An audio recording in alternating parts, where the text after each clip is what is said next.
Such a wonderful place, what a shame we can't stay this exhausting chase. Howdy there, partner, and welcome to Platinum Trophy Review. So, make sure your horse is prepped, 6-shooter loaded, and steampunk gauntlet charged, as we ride into this week's game, Evil West. So, what is Evil West? Well, Evil West is a third-person shooter video game developed by Flying Wild Hog and published by Focus Entertainment.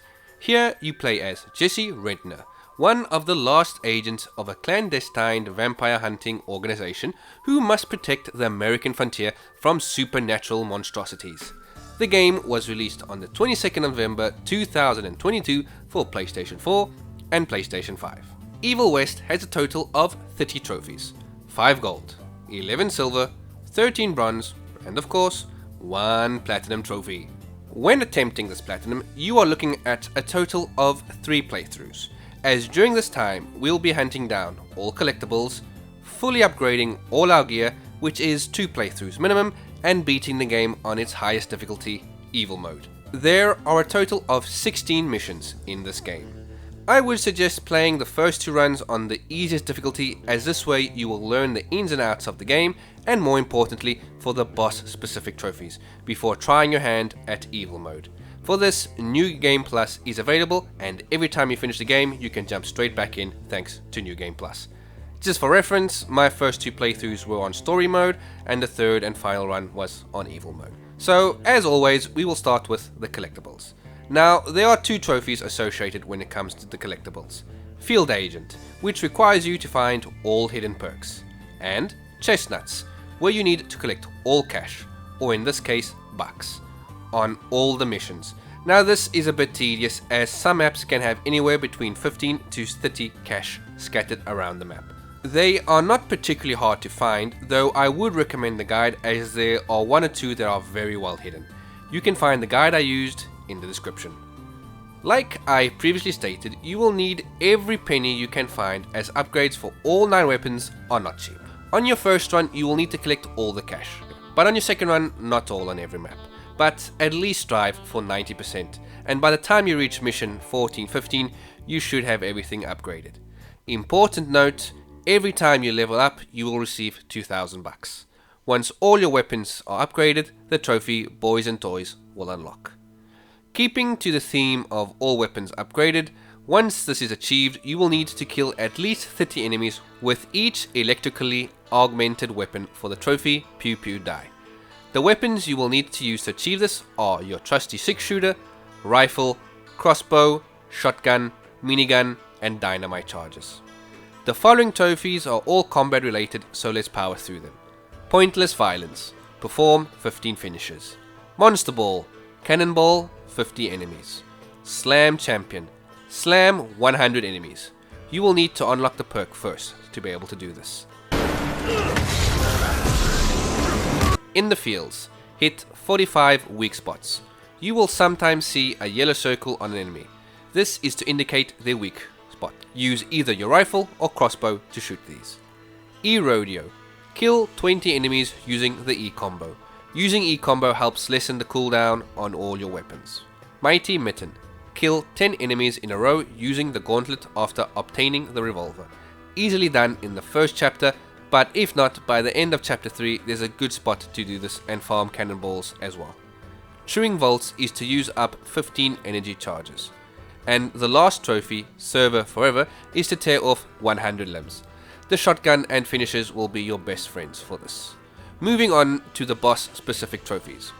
Like every game, you will have your mini boss fights, who will then become a recurring enemy as you advance through the levels. But there are 4 big baddies that we need to look out for, so in order of appearance. Mission 7, Smoke and Mirrors, sees us face off against the Parasitor.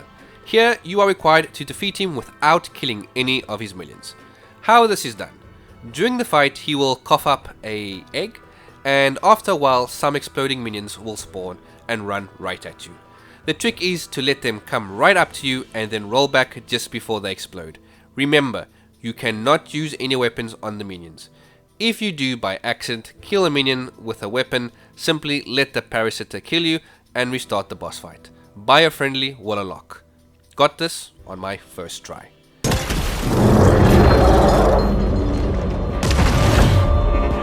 Mission 10, Bats in the Belfry, is where the headache starts.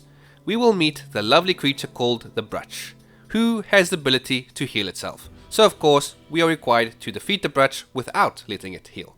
So your gaze is going to be constantly caught between looking up at its health and what is currently happening on screen. This fight alone is the main reason to play the game on the easiest setting. I would recommend coming back once you have everything upgraded, chapter select, as this will make this a lot easier. The TLDR is to try and dodge all his attacks. When he spawns those weird clones of himself, destroy them ASAP. And look out for when he's out of bounds and the yellow circle signaling his weak spot appears, as he can do quite a bit of damage. I got this on my third try. Just have patience. Mission 14, A Son's Duty. Now I'll be going into spoilers here, but it is what it is. Requires you to beat William Rentner, your father, in under 6 minutes for the trophy. Father's Day. Very doable on the easier setting, just throw everything and the kitchen sink at him. Got this on my first try. And nothing helps fix a tense father-son relationship like shooting your old man in the face. Mission 16, during the final boss fight, make sure to not use the HP dispenser, aka your health, as you will need to beat Felicity without replenishing your health for Best the Beast. Highly recommended that this is done on story mode, because on evil mode she is no pushover. Also, there is a perk that slowly gives you health when hit, which is very useful. Once all the vampire hunting, money scavenging and gunslinging is complete, you should be the proud owner of an ultra rare 1.6 platinum trophy. So is Evil West worth the hassle when going for its platinum? Well, the first playthrough, in all honesty, was the worst. The constant stopping and starting for the collectibles, which I previously stated, are sometimes around 30 in a level, is a downright pain in the ass and kills the fun when playing. The second playthrough is more enjoyable, as now you know where everything is, but you don't need 100% of it to be able to fully upgrade your gear. Evil mode is not as terrible as I thought it would be.